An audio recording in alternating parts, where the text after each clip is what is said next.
E agora, nossa terceira palestrante dessa mesa é mestre e doutora em Educação pela Unicamp e USP.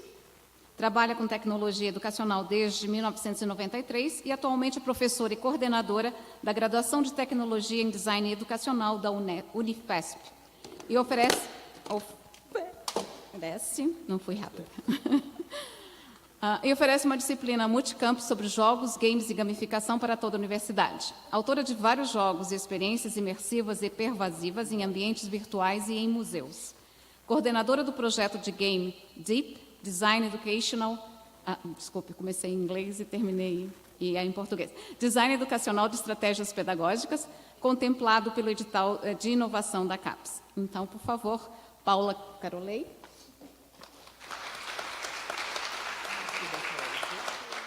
Bom, então, fecha a porta, porque agora é o escape room aqui, porque ninguém pode sair. Vamos fazer um escape room, ok? Eu já fiz vários escape rooms, inclusive em auditórios, mas hoje não vai ser para falar disso, mas a gente pode brincar para ninguém sair, já que é a última. Primeiro, sempre agradecer, foi um prazer enorme esses 2 dias. Agradecer a Anistela, Ana Emília, seu trabalho é incrível. E, assim, né, muito orgulho de estar aqui. Fizeram um trabalho sensacional nesse evento. Agradeço muito a oportunidade de estar aqui no finalzinho. E me deixaram o desafio de falar de impacto, né? Então, vamos lá. Então, assim... eu não gosto muito da palavra de impacto, tá?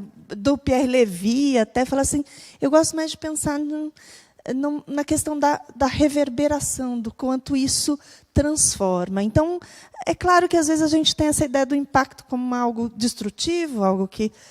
mas eu acho que a gente está pensando aqui o impacto, sempre aquela ideia de impacto social, como uma reconfiguração. E como isso transforma. Então, eu acho que eu penso nos jogos, né, como ele causar uma transformação, uma reconfiguração. As minhas colegas falaram muito bem, incrível trabalho, Daniel, né, a Luciana, o professor. E, assim, essa questão do como artefato, né, e o design como alguém que pensa a transformação. Eu estou falando... né, o ponto de vista que eu falo é do design educacional. Então, pensar novos modelos, explicitar esses modelos e artefatos que promovam transformação social. Então, o jogo e a gamificação têm esse espectro para mim. O como eu estou fazendo artefatos que provoquem essa transformação. Então, é um ponto de vista de construção. Então, eu penso sempre numa proposta construtiva e criativa. Bom, eu gosto de pensar o jogo como um micromundo, ainda recuperando a ideia do Papert, né, dessa ideia da aprendizagem criativa, como espaços de exploração, locais onde a gente pode formular hipóteses, elaborar propostas, nessa perspectiva da aprendizagem criativa. A aprendizagem criativa, eu tenho trabalhado bastante com a rede de aprendizagem criativa aqui no Brasil, junto com o pessoal do MIT, que é a ideia de trabalhar por projetos. Então, um jogo, ele tem um modelo. A Daniela mostrou muito bem o modelo que tem por trás ali. E a gente, talvez na hora do jogo, não, porque a gente tem que ter a surpresa, né? Mas depois a gente entender o que está por trás daquele modelo, os mapeamentos possíveis, porque é conhecendo o modelo que a gente transforma, né? A gente pode reconfigurar. A gente entender que a gente aprende, a gente faz as coisas por modelos. E por isso, a minha intenção de sempre explicitar esses modelos. Então, trabalhar por projeto, projetar coisas é aprender não só a fazer modelos, como mudar modelos, transformar modelos. Se a gente quer mudar a sociedade, a gente tem que pensar nisso. Trabalhar a partir de pares, pensando na comunidade, despertar interesse, despertar paixões, não se falou muito profundamente sobre isso, e promover experimentação, né? Ir lá, ir livre, brincar. Então, esses são os pontos de vista da aprendizagem criativa. Isso aqui eu trago da Janet Murray, só que ela fala que todo game, ou todo dispositivo digital, ele tem agência, imersão e transformação. Eu gosto de falar de diversão, a professora Andréa até falou ontem sobre um pouco disso. Primeiro que assim, o que o jogo tem? Você faz alguma coisa no jogo. Existe uma jogabilidade, existe uma agência. E é legal, quando a gente presta atenção na questão do jogo educacional, relacionar o que ele faz no jogo com a competência que eu quero desenvolver é fundamental. Então, essa relação agência-competência é fundamental. Então, primeira coisa, ele faz alguma coisa, não é bem determinado, mas potencializado pela mecânica. Depois a gente brinca dessa questão de mecânica e dinâmica. Outra questão, o jogo ele gera uma imersão, um círculo mágico, né? Então, você se desconecta do mundo. Então, o jogo ele tem que ser imersivo para ser um bom lugar para você entrar naquele jogo e, muitas vezes, aprofundar relações e se projetar, se transformar. E a diversão, se falou vários conceitos, né, da questão da diversão. A palavra diversão vem daquilo que nos é diverso. Normalmente, a gente gosta daquilo que a gente não pode fazer na vida real, né? Então, normalmente, tirar a gente do cotidiano. A diversão é uma outra versão, né? E eu acho que essa questão do fã, né, eu gostei da graça, adorei. Mas essa questão de você poder ter outras perspectivas, outras experimentações, né, e faz pensar em outras formas, né? Então, a parte do estético, do ético, do emocional, está por trás da diversão. Outras questões, eu não vou entrar muito em detalhe, a gente trabalha muito com tipos de jogos, né? Jogos físicos, materiais, os games digitais. Eu trabalho muito com os jogos pervasivos, que são aqueles que misturam os dois. Muito de espaços, de trabalhar em museus, em trabalhar em jogos, por exemplo, tipo Pokémon Go. Gosto, viu, professor? Eu não quero que o Pokémon Go morra, não, tá? Os sêniors adoram Pokémon Go, tá? Adoram. Bom, mas assim, de buscar pistas, é muito legal, eu gosto bastante. Esse aqui isso aqui foi desenvolvido junto com um aluno meu, esse espectro dos games para gamificação. Então, a gente, pensando do ponto de vista educacional, onde é que a gente coloca os jogos? Eles têm características um pouquinho diferentes. Eu posso ter, muitos dos jogos educacionais são objetos de aprendizagem, ou recursos educacionais. Eles têm essa ideia do game como recurso. O que é um game como recurso? Ele é um objeto, um artefato, entre aspas, fechado, né?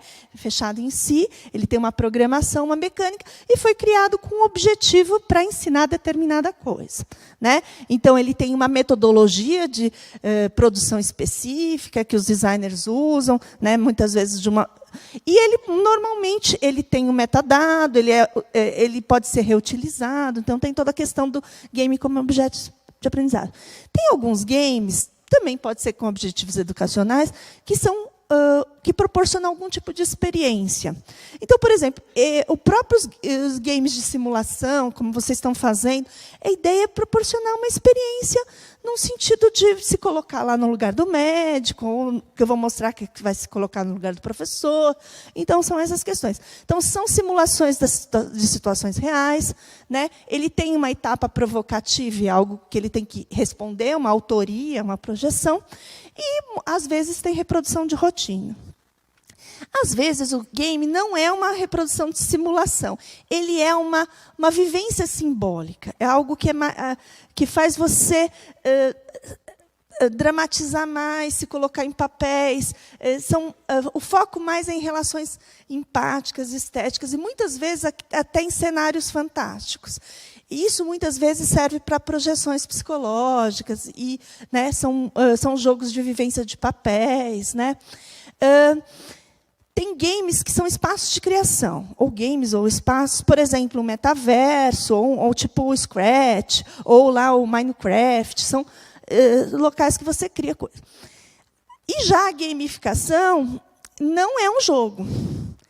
Ela é você pegar elementos dos jogos como estratégias pedagógicas. Então, está dentro da estratégia do professor criar. Então, assim, eu vou desde o recurso atividade, até chegar na estratégia. Então, tenho várias possibilidades de usar o jogo. E também a gente pensa no jogo, um framework que tem para construir jogo é pensar nas mecânicas, ou seja, o que se programa no jogo, as regras, o que é programável. As dinâmicas é o que emerge disso, porque tem coisa que a gente não controla, né? Então, vai ser um sistema, né? São as dinâmicas. E a estética não é só algo visual, como os nossos colegas colocaram, são todos os sistemas de valoração sociais e simbólicas. Então, esse jogo tem essas 3 dimensões. Algo que eu programo, algo que é imprevisível e um sistema de valoração. Bom, e aí eu gosto de fazer a premissa Matrix, né? Você pode ir lá programar um jogo, você é o arquiteto, e você determina as mecânicas. Mas o oráculo são as dinâmicas. Tem sempre o imprevisível ali no meio, e muitas vezes não é só você escolher, mas entender por que você escolheu. Então, muitas vezes, o segredo não é só você escolher e ter o feedback pelo que você escolheu, mas causar reflexão pelas suas escolhas, né? Então, a gente tem essa premissa da premissa Matrix. Bom, eu vou falar de gamificação só um pouquinho, mas ela está dentro do jogo também. A gente tem várias formas de agência e interação. A gente tem que pensar em elementos de valoração, que são marcadores, isso é importante, né? Criar possibilidade de criação. E o tempo todo a gente está fazendo, né? Então, tanto do jogo como na gamificação, elementos imersivos, elementos de diversão. E aí, quando eu estou na gamificação, que muitos colocaram a questão de trilhas, em cursos e tudo mais, é algo que é bastante importante, a diferença entre percurso, trilha e jornada. E acho que isso é bem importante, porque o percurso são situações meio determinadas que você propõe, né? A trilha é quando a pessoa pode escolher caminhos, né? Então, percursos tem tem coisas que são determinadas, caminhos mais determinados. A trilha é quando eu tenho escolhas, eu posso fazer vários caminhos ali. A jornada é a perspectiva do usuário, do jogador. É ele olhando o que ele aprendeu, o que aquilo trouxe para ele. Então, é uma diferença que o design tem que pensar. Então, como é que eu dou visibilidade para os pontos que ele tem que seguir para determinados conteúdos, competências, possibilidade de escolha e dar subsídios para ele escolher e entender suas escolhas e ele refletir sobre o seu caminho, o seu processo, o seu aprendizado. Né? Então, acho que são questões importantes. Se usa muito valorações, né? Então, os rankings, né? Você criar tipos de rankings, criar formas de evolução, de perfil, de acesso. Muitas vezes, recompensa, você ganhar itens raros. Muitas vezes, você pode dar uma ideia simbólica para aquela competência, para aquilo que você obteve, né? E tarefas e missões realizadas. Isso são formas de você, não é bem de valoração, de explicitar a valoração. Esse é o ponto, né? Então, sistemas de valoração da ação para mostrar para o cara, olha, para dar um sistema de feedback de valor, né? Agora, algo que é fundamental se a gente está falando de educação. Toda ação de educação tem uma intencionalidade pedagógica. Diferente de um jogo de entretenimento, né? Ou de um produto, um serviço, design educacional, eu não tenho só o componente do que o usuário quer. Eu tenho do que ele precisa, entre aspas, né? Quem diz, né? Então, a gente não tem que dar o que ele quer. A gente tem que dar o que ele precisa. Mas quem diz o que ele precisa? Como é que é isso, né? Mas a gente tem uma intencionalidade pedagógica. E a gente tem que conversar, né? E essa intencionalidade pedagógica vem do quê? Do currículo, né? Existe um currículo que é socialmente, né? Que tem um componente social. Então, a gente não tem só o componente individual, a gente tem um componente de relevância social. E a ideia de você... o currículo não é também algo determinado que o cara tem que seguir. É uma conversa do que é socialmente relevante e dos seus interesses. Então, eu tenho que estar sempre conversando com isso. Então, o currículo como ato, né? Então, uma ação consciente protagonista. Então, a gente pensa o que o aluno faz e o que o professor intervém também. O currículo é multirreferencial, está faltando um R ali, mas assim, ele tem aspectos da... E eu sempre penso esses recursos, esses artefatos, como dispositivos formativos, um local que ele se projeta e consegue entender melhor. Então, a gente tem que pensar na ideia de currículo. Bom, aí tem alguns desafios. Esses desafios... Tem um artigo do livro organizado pela Lúcia Santaella, Gamificação em Debate. Esses desafios eu tirei de lá. É um artigo que eu escrevi com parceria com o Romero. E são os desafios que a gente tem para fazer a gamificação, para fazer games. Primeiro, como tornar essa agência... o que você faz no jogo, uma ação consciente, uma ação protagonista, que você sabe o que faz e assume a sua responsabilidade. Depois, mas aí a gente tem um obstáculo. A gente não pode deixar o processo demonstrativo, porque muitos jogos são muito demonstrativos, né? Chatos e sem nenhuma imersão. Então, é claro que a gente tem que deixar o processo consciente, mas não né? De uma forma demonstrativa. E aí, assim, que a gente tem muito nos jogos, é uma redução comportamental, de estímulo-resposta.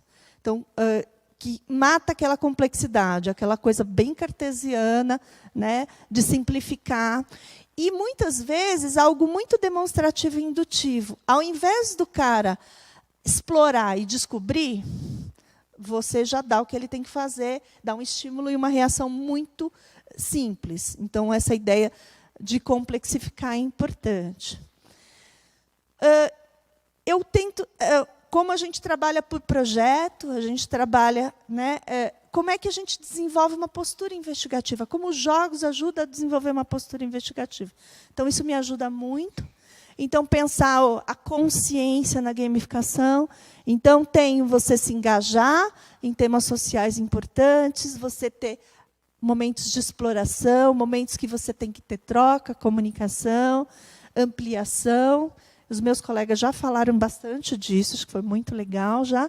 E momentos de você ter que avaliar situações e tomar decisões. Então, a gente tem várias agências nos jogos que podem ajudar a desenvolver a postura científica, a investigação.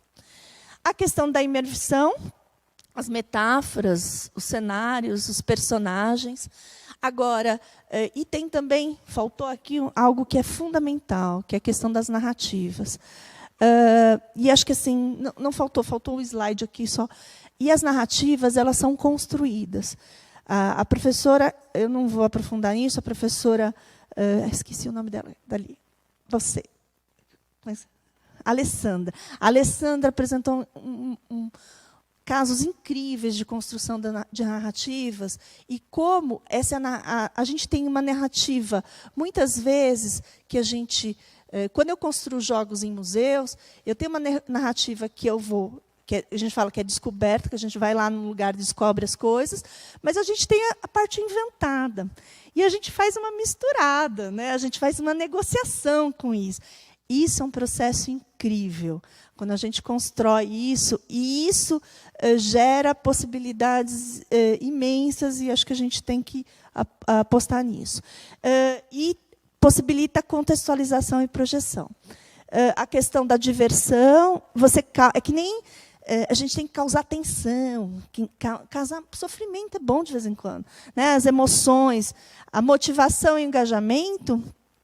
E, claro que, às vezes, a gente tem que tomar alguns cuidados. Eu já fiz algumas coisas meio malucas, tipo de mandar mensagem. Eu avisei, posso mandar mensagem, mas eu mandei uma mensagem que era uma ideia de um sequestrador, não deu muito certo, não. Mas, às vezes, a gente erra a mão, gente, erra a mão. Bom, e o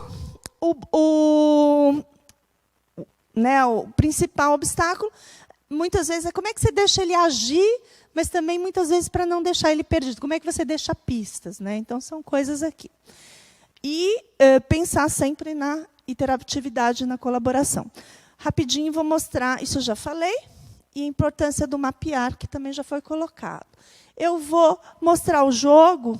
Esse é um jogo que Esse que eu ganhei o edital da CAPES, que está praticamente pronto, falta só resolver alguns bugzinhos, né? É um jogo que você para a formação de professores, tá? A gente pensa nessa divisão dos recursos, atividades e ação do professor. A gente fez o jogo a partir de uma pesquisa qualitativa.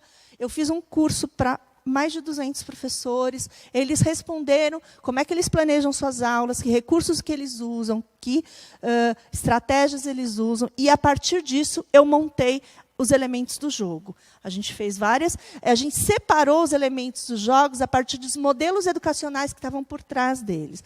Modelos comportamentais, modelos cognitivistas, modelos interacionistas e modelos complexos. E essas são as 4 cores aí da brincadeira. Fiz uma matriz enorme a partir do que eles fizeram, e aí saiu o joguinho. Primeiro, você escolhe um tipo de professor, um tipo de avatar, que tem um estilo de professor. Tem a professora mais diretiva, que é a Tuane, o outro que é mais reflexivo, que ele faz assim, e o outro que é mais mediador, que ele acolhe, né? E aí a gente fez outros personagens, que são os... E a ideia, ele é um estagiário, e ele vai coletando esses elementos didáticos nos espaços escolares. Então, ele vai interagindo com personagens, conhecendo os vários espaços, e tem várias salas de aula. Esses elementos aqui são os elementos de planejamento. Depois que ele foi e voltou várias vezes, explorou, interagiu, tem um mapa, tal, isso que ele faz, ele pode coletar, mas eu vou mostrar isso aqui, que é o mais interessante. Ele tem que montar o planejamento da sua aula. E aí ele vai ver se ele expõe primeiro, se ele faz um jogo, Então, todos aqueles elementos, recursos, atividades e estratégia. Ele vai montar uma aula como se fosse uma programação, o Scratch. E aí, primeiro ele tem que pensar se os alunos ali são analíticos. Isso aqui, que tipo de aluno que ele tem. E aí ele vai, depois que ele monta o planejamento, aqui ele vai arrastando para cá, vai medindo o tempo e vê onde é que ele vai dar a sala de aula. Que tipo de sala de aula que ele vai dar. E aí ele dá a ministrar a aula. E aí ele vai ver a quantidade de aprendizagem e engajamento que eles tiveram. Okay? O que foi legal no teste que eu fiz com o pessoal da enfermagem, ele pôs a exposição de conteúdo, os 50 minutos, e ministrou a aula e deu 10% de engajamento. Ele printou a tela e mandou para todos os professores. Né? A ideia é um dispositivo reflexivo. A gente está... ficou muito... então, a gente tem esses elementos. O triângulo, eu acabei aumentando eles demais. O triângulo são os recursos, a bolinha é a atividade, e o quadradinho não é por acaso, é por causa dos... Não, é por acaso, que é a ação do professor. E tem símbolo dependendo do tipo de atividade. Então, a gente montou isso. A ideia agora é a gente fazer várias experimentações, e também a gente está fazendo ele no papel também, fazer um jogo no papel. É a ideia de um jogo como dispositivo formativo para refletir sobre o processo. E ele tem uma potência que é super legal, que dá muita visibilidade a pessoa percebe pelas cores, porque tem a ver as cores. Só voltando, esse aqui é comportamental, complexidade, interacionismo e cognitivismo. Pelas cores, você olha, aí você faz seu planejamento e você vê que, ai, meu Deus, eu sou bem comportamental. Isso fica muito explícito, é muito legal. E os próximos passos eu quero testar com mais pessoas. Se alguém quiser parcerias para testar o jogo. A gente está criando uma plataforma de apoio, com textos, com aprofundamentos, porque a ideia desse jogo não é para jogar sozinho, não. É aulas de licenciatura para refletir sobre o processo. Então, primeiro você vai pensar no seu planejamento e depois você vai aprofundar nesses tipos de atividade. Não. Então, outros formatos de jogo, e também a gente está fazendo adaptações, remixagens e pensar. Então, acho que é isso. Nesse site... Ainda não é o site do jogo, que vai ser da Unifesp. Esse eu tenho principalmente alguns escapes, alguns frameworks de trabalhos meus. É isso, muito obrigada. Então, agora sim, a gente tem alguns minutos para perguntas. Vamos ver se a gente melhorou a nossa performance, David. Temos alguma? Não. Tudo bem, porque eu tenho. Game over. Game over, vamos embora. Mas antes da gente ir, eu tenho algumas perguntinhas para vocês. Então, sim.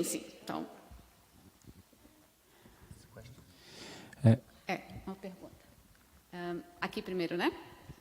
Em primeiro lugar, eu queria parabenizar a todos pelas excelentes apresentações. Na verdade, assim, a pergunta é um pouco mais ampla, que nós estamos caminhando, neste dia de hoje, nós passamos desde uma questão mais profunda nas primeiras apresentações e terminamos com a parte de gamificação. E, do meu ponto de vista, a gente está partindo do pressuposto que fica mais fácil a informação e o acesso é mais direto, né? Mas nós estamos lidando também com questões muito profundas. E na gamificação, como a professora Paula colocou, existe essa questão de ter essa informação direta com um certo nível de dificuldade. Essa é uma pergunta mais ampla. Será que a simplificação de certos conceitos vai fazer com que, em pouco tempo, o nosso conhecimento seja um mar com 2 dedos de profundidade? Eu acho que a gente tem que fazer justamente o contrário. A gamificação não pode ser uma simplificação. Ela não pode cair na armadilha da reatividade. Não pode. O que a gente tem que fazer é transformar, criar situações que ele tenha uma reflexão sobre o processo. Então, por exemplo, esse próprio jogo que eu mostrei do planejamento é algo extremamente complexo. Ele vai ter que montar e experimentar várias vezes. Quando ele ministra a aula, às vezes não dá certo, eles não engajam, ele vai ter que refazer, repensar. Então, e é algo que ele vai ter que... E a gente tem que trabalhar com essa ideia de complexidade, que não tem uma resposta única, não tem o melhor método de ensino. Você vai experimentando e você vai errando, e tem até situações que... Então, a gente tem que pensar como a gente cria jogos que se aproximem mais dessa complexidade do real, né? A gente tem que tomar esse cuidado. Às vezes, a programação não dá conta, ou ela é muito difícil, mas a gente tem que criar mecanismos reflexivos para trabalhar sobre ele. Se não dá conta no próprio jogo, por exemplo, se a gente não tem um dinheiro para fazer um jogo tão complexo, porque dá trabalho na programação, que a gente faça na atividade, que a gente faça um jogo provocativo que faça a pessoa pensar sobre isso, né? Então, a ideia não é realmente simplificar, mas fazer a pessoa pensar, que acho que os jogos dos casos clínicos elas podem contar um pouco mais disso. Professor David também. Sure. I'd like to think of good teaching. Is it working? I'd like to think of good teaching as being a little bit like, for example, being a good carpenter, in the sense that you have a toolkit.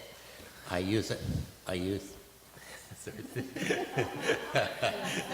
my screwdriver or my pliers or my hammer based on the situation. So it's the same in teaching. I have a toolkit of instructional methods that I can draw upon based on the needs of my students at their age and their educational level, whatever. And we're certainly never going to say that games are the method of instruction or that they're ever going to take over or replace the teacher. It's just one little tool to supplement or complement what's really going on, which is the teaching, the broader picture of the teaching. This is just one little piece. So then why would you bother with it? Well, because it's very motivating, because especially for students that are having trouble learning or they're not interested or not motivated, it's a motivational tool that maybe gets them into the world of learning in a different way. I mean, there's many, many reasons why games are going to be useful, but they won't be the primary instructional method. So, that's it.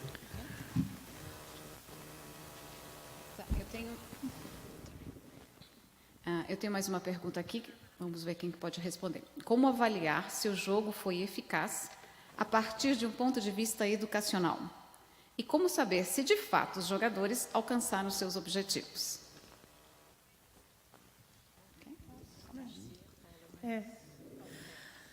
A gente tem... Essa questão é bem delicada, principalmente porque, assim, essa ideia de... quando a gente trabalha com metodologia de pesquisa, principalmente quando a gente constrói um artefato, não dá para fazer metodologias indutivas de criar grupo controle, é bem complicado. A gente tem que entender, usar muito design-based research, que é entender o que então, assim, você parte de uma complexidade do real, você não consegue isolar variável, né? Então, o que a gente faz normalmente para ver, por exemplo, esses grupos que eu tô fazendo testes com o jogo. Normalmente, a gente faz... e também não é só teste de satisfação, gostei, não gostei. Normalmente, eu faço produções e analiso qualitativamente. Né? Então, como é que foi? Então, a gente tenta, de alguma forma, verificar como a pessoa interagiu, como a pessoa construiu algo, como ela agiu no jogo. Né? Então, o jogo tem diversas possibilidades de agência. Então, a gente usa metodologias que mapeiam essas agências e que a gente consiga ter uma complexidade de explicitar essa agência. Então, é algo que não é simples eu falar assim, foi melhor ou pior. Não dá para eu jogar antes ou jogar depois, ou ter um grupo, controle. Isso é artificial. Né? O design, quando a gente trabalha com design, a gente tem que trabalhar no impacto social. Então, e aí a gente vai descrevendo o processo, como foi a construção e as várias iterações. Então, por exemplo, esse jogo, já nos testes eu vi alguns probleminhas. E eu vou ir melhorando, vou fazer os testes para a gente ir aprimorando esse artefato. Então, o design ele trabalha nessa perspectiva, numa perspectiva de construção. Não tem uma eficácia perfeita. Tanto que essa mecânica de pontuação, do que é engajamento, todo, eu vou ter que ir ajustando. Né, que eu dei alguns pontos, eu fiz um modelo matemático, mas esse modelo matemático é impossível de fazer. Em termos, eu tenho alguns elementos que falam, engaja mais, engaja menos. Mas... E mesmo impreciso é bom para a discussão da reflexão do professor, porque o processo é impreciso mesmo. Então, eu acho que a gente tem que trabalhar com essa complexidade do real, né, sem medo de ter o certo e errado, o perfeito. Né? Então, acho que é nessa perspectiva. Okay, sure. Just to follow up on my colleague's comments, I see three approaches to evaluating a game.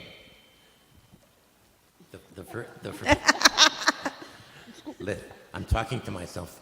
Okay. The first one is the design of the game. Call it an accreditation model. We have game design experts. We have successful games. We have a lot of criteria that we can use and bring a panel of experts and evaluate the game from that perspective. So that's one approach, maybe the lowest level approach. The second approach is the process of playing the game, which my colleague alluded to, and we have ways of doing that. But what you're looking at there is questionnaires and kind of looking at maybe the way that the game is played. But the third method, and this is the method we use in our games, is the outcomes of the game, the learning outcomes of the game. Since our games are learning games, there's two ways to do that. One, obviously, is you give a test at the end, but the other way that we use is we're tracking performance on all of the questions that the students or the seniors are answering, and we're tracking their performance. So when they play the first game, for example, they played for the first time, they might score 40% on our questions about healthy living or something. Then we give them the game, and we let them keep the tablet for a while, and they play the game again. And next time they'll score 50%, and they let them play it again. And what we do, we track all that, and it's all sent to our server.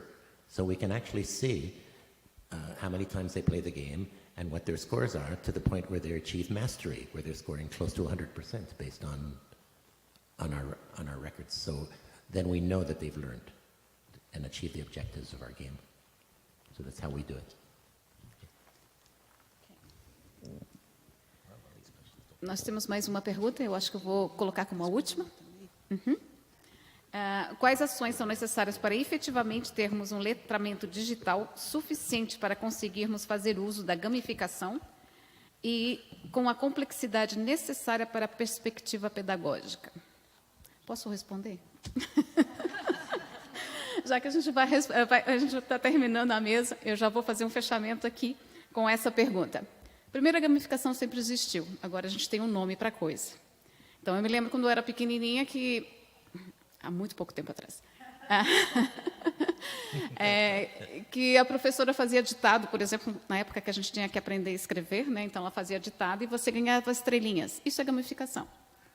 Ou seja, quando a gente fala em gamificação, como a professora Paula colocou aqui muito bem, gamificação não é jogo. Você pode, inclusive, a gente trabalha com uma linha contínua entre gamificação e jogo. Você pode se aproximar muito de um jogo ou se afastar e ter uma gamificação plena. A gamificação é a gente usar fundamentos, elementos ou dinâmicas ou mecânicas de jogos, e os jogos são baseados muito fortemente na teoria do flow. Então, se você se aprofundar um pouco mais sobre a teoria dos jogos, você vai cair nas teorias de comportamento, que é o flow. Ou seja, o que a gente precisa para ter um engajamento ou uma experiência ótima são desafios, feedback. Eu preciso ter metas muito claras de onde que eu quero chegar. Com isso, eu tenho uma atenção focada muito naquela atividade, e daí, como acontece nos jogos digitais, principalmente, eu perco noção de corpo, né? Não tenho sede nem fome, e de tempo. Quem tem criança em casa sabe o que eu estou falando. Então, gamificação ela tem essa propriedade. Então, não necessariamente eu preciso letramento digital. Eu preciso, sim, entender dessa teoria, que, como eu coloquei lá no comecinho, centrada no humano. Ou seja, quais são realmente as nossas necessidades para que a gente se engaje? O que está faltando na educação que a gente está fazendo a mesma coisa de 500 anos atrás? Né? O nosso aluno hoje é muito diferente daquele que eu fui, que vocês foram. Então, a gente, de certa forma, a linguagem dos jogos é uma linguagem que eles entendem.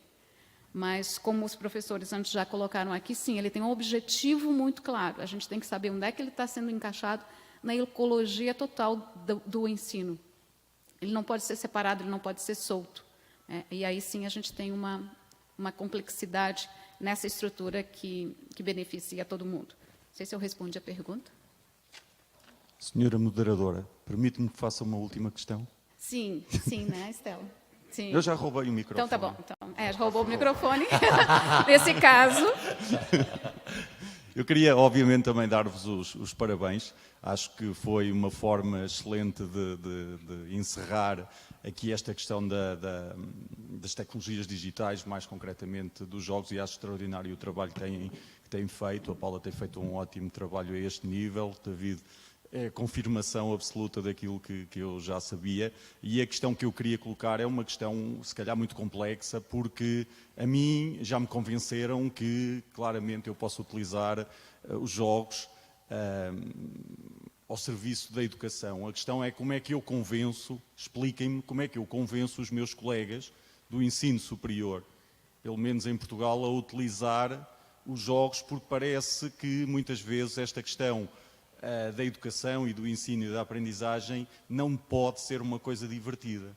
E, de facto, quando colocou aquela questão, eu concordo completamente consigo, porque, claramente, para mim, aprender é algo que pode ser divertido e tem que ser divertido, e, portanto, as coisas não têm que estar necessariamente separadas. E, portanto, ainda parece que, quando entramos no universo dos jogos ou no universo do cinema, parece que não estamos a fazer uma coisa séria quando estamos a trabalhar com este tipo de meios e de ferramentas que temos ao dispor, ou este tipo de linguagens, que até gosto mais do que de ferramentas. Eu acho que nós temos aqui linguagens digitais, claramente, que nos permitem trabalhar de uma forma diferente. Portanto, a questão é muito objetiva, ajudem-me a passar esta mensagem de que nós podemos, de facto, aprender e divertir-nos, porque, de facto, temos que learning e have fun é uma coisa extraordinária, e se forem juntas ainda melhor.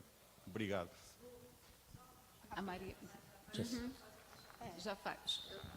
Como permisso Só colocando, eu acho que a resposta, no caso, a minha, na minha tese, foi Vygotsky. Vygotsky dá a chancela que necessária. E através da teoria da atividade, que foi a minha lente teórica, Acho que aí tem uma coisa com consubstância para argumentar. Posso explicar uma experiência pessoal? A segunda vez que tentei de comprar uma câmara de fotografias para fazer fotografias das minhas disseções anatómicas, porque eu trabalho ainda em disseção anatómica, houve alguém que me perguntou: por que vais gastar tanto dinheiro numa coisa assim? Santiago Ramón y Cajal, o único prémio Nobel espanhol que era filho e professor de anatomia ele próprio, foi o primeiro a aplicar a fotografia à histologia. Hoje ninguém pensa em fazer histologia sem fotografia. Naquela altura a fotografia era uma coisa para diletantes, era um jogo. Posso só utilizar esse exemplo e depois podemos continuar com o seguinte. Quando começaram a filmar-se as cirurgias ou as disseções, o cinematógrafo era um jogo de féria. Ninguém sério queria ir lá. Era só para gente menos culta. A gente culta ia à ópera. Temos que pensar que estamos a falar uma linguagem diferente. Eu falo ainda latim próprio, mas tenho que falar também o idioma dos outros. Eu dou um argumento possível. Eu citei exatamente a frase do Santiago Ramón y Cajal de suas memórias. E me deram o dinheiro. Just a quick comment. I don't know, do you know the work of Everett Rogers? It's called Diffusion of Innovation. If you look at that language of early adopter and innovator, it's his language, But he's also given a set of criteria for successful innovation and the characteristics that a successful innovation must have. If you were to look at that model and follow those criteria, it would go a long way to getting acceptance, a long way. He shows you basically how to do it. We used that in our curriculum because nobody wanted problem-based learning. Nobody cared, but we went through that process, and it was great. So take a look at that literature. I think it'll really help you. Last comment. Tá, ok. Bom, primeiro eu queria, quem falou, só fechando essa questão do letramento, eu acho que para você ganhar esse letramento é jogando. E eu acho que a mesma resposta eu dou para o professor. Talvez ele estranhe esse tipo de jogo um pouco mais digitalizado com os alunos, mas tem sempre algum tipo de jogo que esses professores gostam. E fazer dinâmicas gamificadas para eles, para a formação deles também. Acho que eles têm que experimentar. Acho que um caminho não é falar sobre, mas vamos lá, vamos experimentar e depois vamos refletir. A gente tem que fazer eles sentirem o gostinho disso para poder, porque a gente propõe o jogo como dispositivo formativo. E esse é um dispositivo formativo também para os professores. Eu quero provocar ele nisso. E eu acho que mais do que a colega falou assim, acho que a gente tem que focar mais do que uma ideia. A gente tem uma perspectiva cognitivista, uma perspectiva interacionista, que é uma transformação social. Mais do que só focar no comportamento, mas é o quanto a gente consegue enxergar a possibilidade de transformação. Né? Então, acho que tem, que a colega falou agora do Vygotsky, mas não só... E trazer esses elementos de... só rapidinho uma história. Uma vez uma pessoa me falou assim, que fazia uma gamificação para aumentar a produtividade do cartório. Né? Era uma gamificação, e se as pessoas entregavam o processo mais rápido, os funcionários ganhavam uma bonificação. E eu falei assim, por que você não inverte? Em vez de dar uma bonificação individual, eles perceberem, usar a mesma mecânica, mas perceber o quanto eles fazem o processo mais rápido no cartório judicial, quantas pessoas eles ajudam na sociedade. Então, a gente usar o jogo não só para perceber um ganho individual, uma motivação inicial, mas usar o jogo e todas essas ferramentas digitais para a gente causar uma motivação de transformação social. E acho que esse é o aspecto que a gente tem que pegar. Obrigada. Agora sim, eu vou encerrar. De novo, agradecendo os professores da banca, a professora Paula, o professor David, a professora Daniela. Muito obrigada pelas colocações e a oportunidade de fechar esses 2 dias que, para para mim foram maravilhosos. Eu acredito que vocês também devem ter aproveitado muito. Então, agora eu devolvo a palavra para quem sabe o que vai fazer em seguida. Obrigada.